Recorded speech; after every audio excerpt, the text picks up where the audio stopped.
Hello বন্ধুরা, রাহুলের মৃত্যুর পর ভেঙে পড়লেন প্রিয়াঙ্কা, বারবার অজ্ঞান। টলিউডে এখনো থামছে না শোকের ছায়া। রাহুল ব্যানার্জির মৃত্যুর পর যেন পুরো ইন্ডাস্ট্রি স্তব্ধ, কিন্তু সবচেয়ে ভয়ঙ্কর অবস্থায় রয়েছেন তার স্ত্রী প্রিয়াঙ্কা সরকার। খবর অনুযায়ী রাহুলের মৃত্যুতে এতটাই ভেঙে পড়েছেন প্রিয়াঙ্কা যে তিনি ঠিক করে দাঁড়াতেও পর্যন্ত পারছেন না। তার মধ্যে তাকে উপস্থিত হতে হচ্ছে আর্টিস্ট ফোরামের সমস্ত কাজে, যেটা রাহুলের মৃত্যু ঘিরে হচ্ছে। গাড়ির ভেতরেই নাকি 3বার অজ্ঞান হয়ে পড়েছেন প্রিয়াঙ্কা।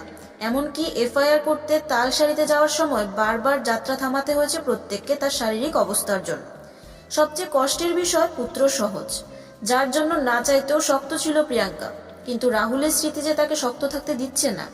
যারা একসময় বলেছিলেন প্রিয়াঙ্কা নাকি কাঁদেননি, তাদের জন্য এই দৃশ্য যেন বড়ই উত্তর দিচ্ছে। আজ রাহুলের শোকে মানসিক এবং শারীরিকভাবে পুরো ভেঙে পড়েছেন প্রিয়াঙ্কা সরকার। চিকিৎসকরাও সতর্ক করেছেন, যদি ট্রমা থেকে তিনি বেরোতে না পারেন তাহলে বড় ধরনের শারীরিক ক্ষতিও হতে পারে।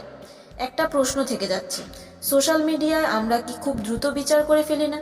একজন মানুষের ভেতরের কষ্টটা কি আমরা আদৌ বুঝতে পারি? তোমাদের কি মতামত কমেন্টে জানাতে ভুলো না। এরকম সমস্ত আপডেট পেতে আমাদের চ্যানেলটাকে সাবস্ক্রাইব করুন। আর দেখা হবে পরের ভিডিওতে। আজকের জন্য টাটা।